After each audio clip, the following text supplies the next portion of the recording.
Hey, welcome back, sewing friends and family, to Creating Hanley. I am the Hanley at Creating Hanley, and thank you for being here today. So I just wanted to pop on for a couple minutes to talk about the April star of the month. For our Sew a Year Full of Stars in 2023. So we are doing a flower star this month, and if you wanted to follow along on the blog, it's not my blog. It's a blog from Lori Holt's Be in My Bonnet blogspot. Her star is called Calico Star Flower. And she is using that name because she's using Riley Blake's fabric called Calico Garden. So that's how all that works. But I'm just using the star pattern. And but I wanted to give all those ladies credit because that is where the credit is due. I just happen to really love this star for April. I had a different one planned, but I'm going to go with this one because I wanted to use some like pastel colors. I don't usually use pastel, but I thought this is perfect for April. So we're going to do this. Change gears a little bit. So I believe in a previous video I told you how many squares to cut of what sizes and what shapes. So I'm going to bring you down to this mess right here and show you what I have done so far. Here we go. All right, so so you can see you don't need a whole lot of fabric, just a little bit of fabric. It's not a lot going on right here. But let me show you what I have done so far. So I have taken some of these, and these are all different kits. So I have taken some of these and I've put them together already. So this is the star point that you are going to be creating. This right here, you're going to create this unit. You're going to create 4 of these units, and I'm going to show you how to do this with this stuff right here. So I'm going to show you how to create those 4 units. I made 2 already. And then I'm going to show you how to make this unit. This is the flower part. So I have chosen yellow as my background, and I have chosen pink as my star point, and I have chosen purple as my flower petal. Is that right? Or maybe it's the other way around. I don't know. When we put it together, we'll see what it looks like. But regardless, this is my background is yellow. So I have made 2 of these units already, and we need 4 of these units, and we need 4 of these units. So let me do these points, these arrow points right here. So I'm going to set these aside, and let's just do the arrow points right now, okay? So that might be what we get in this video today. We'll see how much time and how long this video goes. So we're going to create these points. So what you want to do is take your 2.5 inch by 3.5 inch top fabric. So we labeled this piece the top fabric, 2.5 inch by 3.5 inch. You should only have 4 of those. Only 4 of these little pieces cut. That's it. That's all you need. And then you're going to take your 1.5 inch square pieces. So of your background fabric, this is 1.5 inch square, 1.5 by 1.5. And you're basically going to snowball the top, just like this. But you want to do one at a time. So it might be easier to draw a diagonal from corner to corner. Now when you do that, I have an example right here of what not to do. So can you see? I have, well, maybe you can, maybe you can't. I have 2 lines drawn. One line is dead on, and the other line is a little off to the side. So the one that was off to the side, that was my pencil point taking up space. So, for example, when you get your straight edge onto your points and you go from point to point, you do not want to put your straight edge directly on point, because when you take your pencil or your drawing utensil, whatever you're using, this one is really dull. You can see how dull that is. That is a very dull pencil point. Yeah, I could sharpen it, but it doesn't really matter a whole lot. When you are drawing your line, what I do is I place you can kind of see this here. I just place my point right at my point of the pencil or my drawing utensil, right at the point of the fabric. And then I gently draw the straight edge up to that. And then I come down here to the bottom, and then I draw the straight edge up to that. So then you go back to the top and make sure that they match. Okay, so you might have to adjust it a couple times. So what that does is it allows, and you can see that nice drawn line, that allows the space that the lead takes up and the space that this straight edge takes up, so that you are able to draw from corner to corner and not off to the side. Because when you put this straight and you put this straight, you're going to get a drawn line that's not dead on center. Okay? So I hope that makes sense, because this, point takes up space. So when you're drawing your line, it's going to be off center, and then all your sewing is going to be off center, and then you're not going to have points that match up, and then you're going to be upset. Okay, so that is for all of the squares. So all of these 1.5 inch squares, you want to draw those lines. That'll make it a little bit easier. You do not need to do that. If you have been sewing for a long period of time, you probably don't need to use it.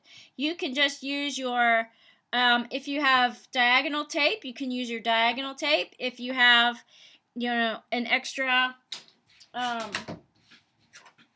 like if you have a ruler or something that you can just draw your fabric along the edge of it, you can do that. So for example, like that. You can use your painter's tape to make a shelf. Just like this, you build it up so that you just draw straight. Anyway, you're going to be at the diagonal, so you want to make sure that your fabric stays at the diagonal. Okay. Hopefully that helps and that's not too confusing. So what I've done is I've made, this is the starting piece. So you want to take these these 3 starting pieces, and then you're going to put right sides together. So this is the back, this is the front, this is the front, this is the back. So I've drawn my line on the back of the background fabric, and then you're going to place 2 of these together. Now, this isn't going to work, so I want to make sure that the diagonal is in the right direction. So you can always check your work to make sure that you have placed this in the correct way, so that this corner and these sides are directly equal. So they are directly on top of each other. And then pretend that you've sewn this line down. So I'm going to pin this with my finger, and then if I fold this back, yes, I have created the correct, because if this is my guide right here, I have created the correct angle. Now if I did this by accident and then I sewed it like this, that would not be correct. That would just not work. So it would not work at all. So you want to make sure that your diagonal lines are going in the correct way, okay? And then this one would be opposite, but we're not going to do this one just yet. So with the one that I've already done, you can see that that is the case. So that when I sew it down and flip it up, it is in fact in the same direction, okay? So then you cut off that little bit of edge, and now this creates your rectangle, okay? So this background piece has taken place of this piece. So now this piece becomes a different color, and this piece is gone, that corner, right? So that's how you snowball. For those of you who have done this before and you know how to snowball, fantastic. For those of you who are new, this is what the instruction is for, okay? To help you out. And then you want to place this one on this side. And again, if you imagine that that is sewn and you fold it up, then yes, that does in fact create your star point right there. So I'm going to take this over to the machine, turn it around in a direction that I can see. I want to make sure that this edge and the pink edge line up. So this edge and the pink edge line up. And now this part is going to overhang your already sewn yellow background, and that's perfect. That's what you want, okay? Now I'm going to start right here with my needle, take this over so you guys can see a little bit better. And then place my presser foot down. Make sure I have my needle ready to go and the thread in place. And then I'm just going to look at where that needle is coming down in the fabric. If that's exactly where I want it, then I can start. And you could start slow and take that all the way down. Now you want to stay. So you can see I stayed a little bit to the outside of my line. And that is because when I flip over, I want this part to be exactly the same, okay? So I want this to be exactly even, the same. So the yellow should cover the pink. Now mine's just a teeny tiny little bit off, but that's okay. I can trim that up. It's not super off. It's not super far off. So what that has done is it has maintained the integrity of the rectangle. Okay, so that now has maintained the integrity of the rectangle, and that's exactly what I want. And now I can cut off this piece. But because I am a creme quilter, I'm going to save that little triangle. This is unnecessary if you don't want to, but I'm going to save this little triangle part, and I'm cutting. So this now goes in my crumb box because this little teeny tiny piece, most people throw this away. I will save this little teeny tiny piece and I will put it in a crumb quilt. But that's just me. You don't have to. And now when I open this up, you can see that has maintained the integrity of the rectangle, which now I can add to this pile. Actually, this is a great time if you wanted to square this up, you can. So you just take your straight edge and line up this pink edge and this pink edge. And this yellow part on mine should be straight in the same line. Now mine's just a teeny tiny bit off.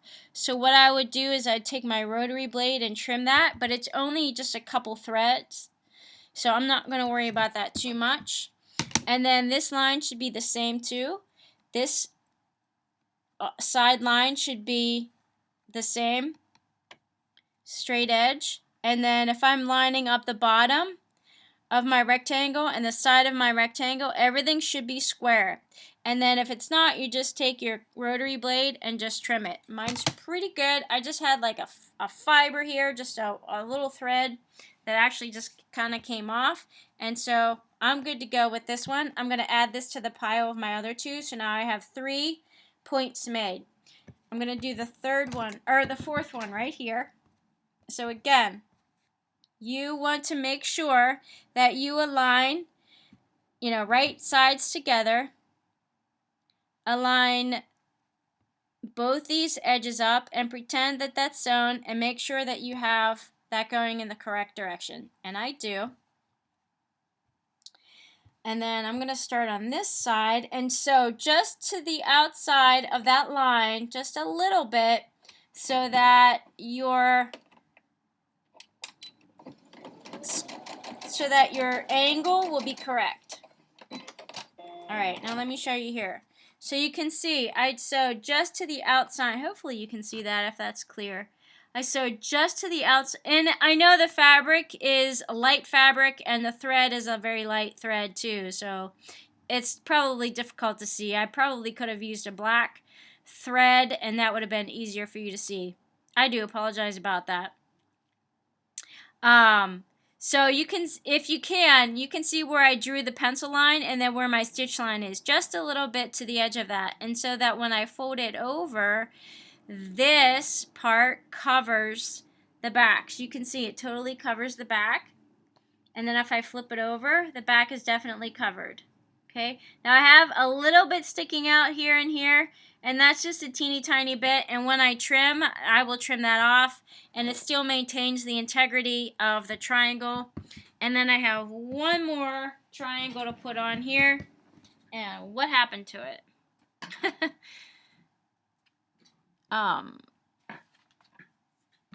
Alright, what happened to my triangle, guys? Alright, it probably fell on the floor. Yes, in fact, it did fall on the floor. And so let's put this right here. Line up these edges nice and perfect, and then pretend it's sewn on and fold it back and take it to the machine. Place your needle and take it slow all the way corner to corner. And when I fold this back again, off a little bit off of the line, and when I fold it back, it maintains the integrity of the point. Fantastic, okay? So I am just going to trim these off because I will put these in a chrome quilt, but I'm not going to take the time to do that right now on camera. But you can see how teeny tiny this piece is now, and it's better to have stitched that first than to have cut it, but that's okay. You know it'll go in a crumb quilt, guys. You know, you've seen me do my crumb blocks. You've seen me do my crumb blocks, so you know that's going in a crumb block. Okay. Let me just kind of clean this up a little bit. And this is all the trash I have. Very little. And then you can press this open or finger press, and now you have created your four points right here. Okay? That part is done. Alright, that part is done. I'm going to cut it on this video right here. In the next video, we will create these petals. Actually, this petal. We'll create these petals, okay? But just go ahead and do that, and then in the next video, we'll create the next part, and then we'll move on from there. Anyway, thanks for watching today. Appreciate you following along on this star block, and we're going to get this done pretty soon. Alright, thanks everybody. Have fun doing this. If you have any questions or comments, feel free to put them in the comment section below. Hit like and subscribe. I appreciate all your comments and all your love and support. All right, guys. Have a good day. We'll see you. Bye.